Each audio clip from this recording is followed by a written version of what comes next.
Waqf is an Islamic endowment of property or assets donated for charitable or religious purposes.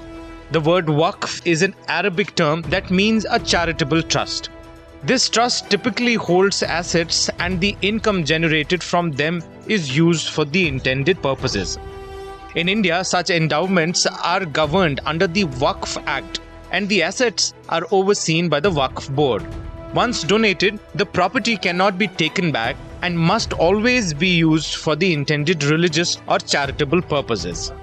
Specifically Muslim का word क्यों इस्तेमाल किया गया है, क्योंकि वक्फ़ जो है, वक्फ़ एक इस्लामिक ड्यूटी है एक्चुअली, तो इसीलिए उसके अंदर जो है मुस्लिम्स को उसके मैनेजमेंट के लिए, उसकी गवर्निंग के लिए मुस्लिम्स को इसलिए स्पेसिफिक किया गया है। जहाँ जैसा आपने क्वेश्चन पूछा कि इसके ऊपर क्या इफेक्ट पड़ेगा, तो जहाँ तक है सरकार ये चाह रही है इसके अंदर कि इसके अंदर दूसरे धर्म के लोगों को भी शामिल किया जाए। तो जब ऑलरेडी क्लियरली तौर पर ये वर्ड स्पेसिफिक है वक्फ एक्ट के अंदर कि क्योंकि मुसलमानों के ज़रिए ये आवाम की भलाई के लिए ज़मीन दी जाती है और ये मुसलमान ही इसको गवर्न करेंगे। The Waqf Act was passed in 1954 and amended in 1995.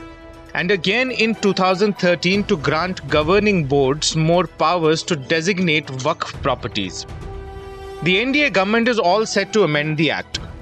According to its statement of objects and reasons, the bill seeks to omit Section 40 of the current law relating to the powers of the board to decide if a property is Waqf property.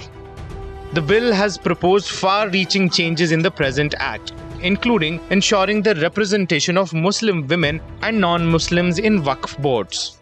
देखिए, वक्फ के तहत जो properties हैं वो constitution से protected हैं। वक्फ में जो प्रॉपर्टीज़ हैं वो वक्फ से मुतालिक जो कानून है, शरीयत एप्लीकेशन एक्ट 1937, जिसको हमारे कानून ने, हमारे संविधान ने मान्यता दी है। It also seeks to establish a separate board for Bohras and Aga Khanis and promote representation of diverse Muslim communities. It also seeks to give powers to district collectors to resolve disputes related to Waqf properties. The government plans to make 40 amendments to limit powers of Waqf boards, impacting the existing 32 boards overseeing over 8,72,000 immovable and over 16,000 movable Waqf properties across India. देखिए, जो 1995 का वक्फ act था उसमें कुल 44 amendment किया जा रहा है, 44 बदलाव किए जा रहे हैं।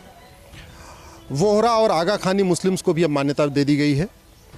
वक्फ को अनिवार्य रूप से घोषित करना अनिवार्य कर दिया गया है, यानी अगर आप प्रॉपर्टी वक्फ डिक्लेयर कर रहे हैं तो बाकायदा उसको लिखित में स्टैम्प पेपर पर डिक्लेयर करना होगा, गवाहों के सामने होगा। तो वक्फ प्रॉपर्टी कब हुई है, कब वो दान की गई है, किसने दान किया है, कब दान किया है, किसके सामने दान किया है, इसका प्रॉपरली जो है लिखित इसका दस्तावेज बनेगा। महिलाओं को भी अब इस पर पूरा उनको अधिकार मिल गया है। पहले क्या हो रहा था, बाय द वे, किसी महिला को बच्चा नहीं है तो अपनी ज़मीन अपने भतीजे को, भांजे को, बहन के बच्चे को नहीं दे पा रही थी, वो प्रॉपर्टी वक्फ में जा रही थी। अब बिना महिला की सहमति के आप प्रॉपर्टी नहीं ले सकते हैं, उसको वक्फ डिक्लेयर नहीं कर सकते हैं, उसमें महिला की सहमति ज़रूरी है। The decision to amend the act has stirred up a larger debate about whether the government wants to curtail the powers of Waqf Board or make a genuine push towards greater transparency in its governance process.